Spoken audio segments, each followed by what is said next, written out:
নমস্কার বন্ধুরা, আমি মিতালি হিডেন ট্রেজার চ্যানেলে আপনাদের সবাইকে জানাই স্বাগত। বর্ষায় উত্তরবঙ্গের রূপ দেখার জন্য আমরা চলে গেছিলাম উত্তরবঙ্গে।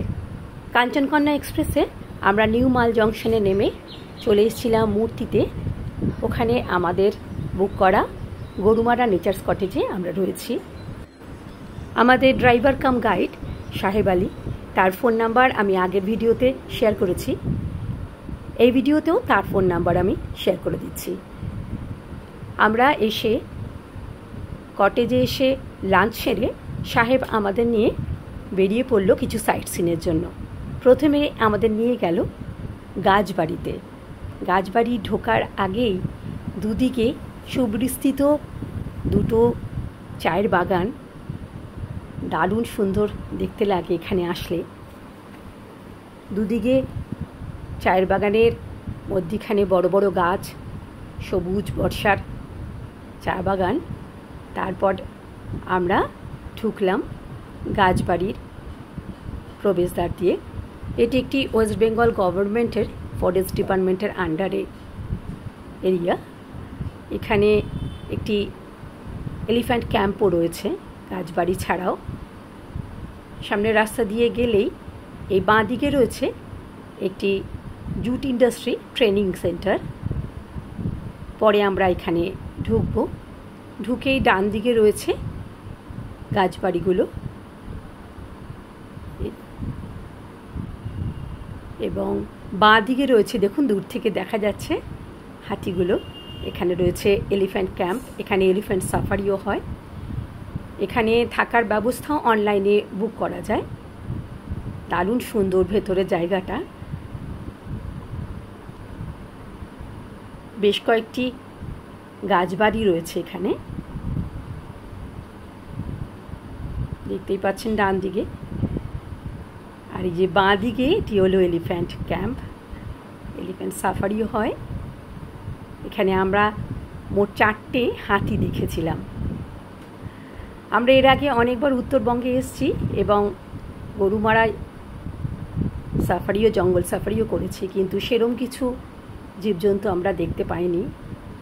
আগের বারও আমরা এখানে এসেছিলাম গাছবাড়িতে, এবারও এসে ভীষণ ভালো লাগলো হাতি দেখে। এই হলো সেই গাছবাড়িগুলো। আমরা এখানে সব কিছু দেখে ফেরার সময় ঢুকবো জুট ইন্ডাস্ট্রি যে ট্রেনিং সেন্টার, এটাতে। এটি হলো সেই গভর্নমেন্ট জুট ইন্ডাস্ট্রিজ একটা ট্রেনিং সেন্টার। ভেতরে বহু মহিলা কাজ করছেন। পাটের জিনিস এখানে তৈরি হয় এবং এখানে বিক্রিও করা হয়। খুব সুন্দরভাবে এখানে জিনিসগুলো তৈরি হচ্ছে, চোখের সামনে আমরা দেখতে পাচ্ছি।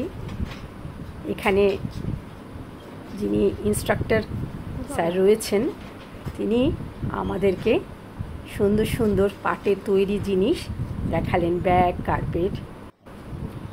এখান থেকে এই পাটের জিনিস কিনে নেওয়া যায়। আমরা কিভাবে পাটের জিনিস তৈরি হচ্ছে কিছুক্ষণ দেখলাম।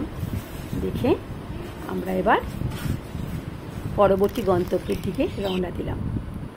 পরবর্তী গন্তব্য ছিল একটি সংগ্রহশালা, কিন্তু এবং ভেতরটা খুবই সুন্দর, কিন্তু আমরা ভেতরে সংগ্রহশালার ভেতরে ঢুকতে পারিনি।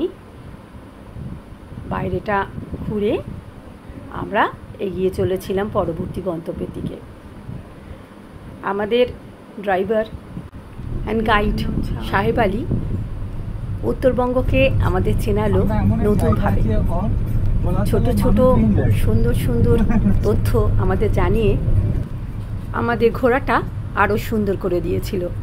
ও বলেছিল আমাদের ময়ূর দেখাবে। দেখুন, নিয়ে এসছে বড় দিঘি জায়গাটিতে। এখানে আশেপাশে প্রচুর ময়ূর দেখতে পেলাম আমরা। এর আগে অনেকবার উত্তরবঙ্গ এসেছি, কিন্তু এভাবে এত সুন্দরভাবে ময়ূর আমরা কখনো দেখিনি। এমনকি জঙ্গল সাফারিতেও আমরা বিশেষ একটা ময়ূর বা অন্যান্য জন্তু জানোয়ার দেখতে পাইনি। এই টি এস্টেটের মধ্যে অনেক ময়ূর রয়েছে, সুন্দরভাবে আমরা সেগুলো গাড়িতে যেতে যেতে দেখলাম এবং গাড়ি থামিয়ে আমরা ফটো তুলে নিলাম। রাস্তার দুপাশে চা বাগান, আর চা বাগানের মধ্যে ময়ূর ঘুরে বেড়াচ্ছে। এর দৃশ্য সত্যি কলকাতায় বসে কল্পনা করা যায় না। এর পরবর্তী আমাদের গন্তব্য হলো Chalsa view point. Chalsa view পয়েন্টে আমরা বিকেলবেলা এসে পৌঁছালাম। সুন্দর করে এখান থেকে নিচের জায়গাগুলো দেখা যায়। সন্ধেবেলায় নিচের সব জায়গাগুলোতে যখন লাইট জ্বলে ওঠে তখন খুবই সুন্দর লাগে। আমরা যখন ওখানে গেছি তখন সন্ধে প্রায় হয়ে এসছে, বৃষ্টি পড়া শুরু হয়ে গেছে, তাই আমরা ভিউ পয়েন্ট থেকে এসে রাস্তা পার হয়ে এই চায়ের দোকানটাতে বসে চা এবং জলযোগ সেরে নিলাম। এরপরে ফিরে গেলাম আমাদের আস্তানায়, গরুমারা নেচার স্পটে। বর্ষায় উত্তরবঙ্গ আসা আমাদের সার্থক হলো। বৃষ্টি পড়ে চলেছে। আগামীকাল আমরা সারাদিনের জন্য সাইট সিন করতে বেরোবো। পরবর্তী ব্লগে আপনাদের সেই ভ্রমণের বৃত্তান্তই জানাবো। নমস্কার।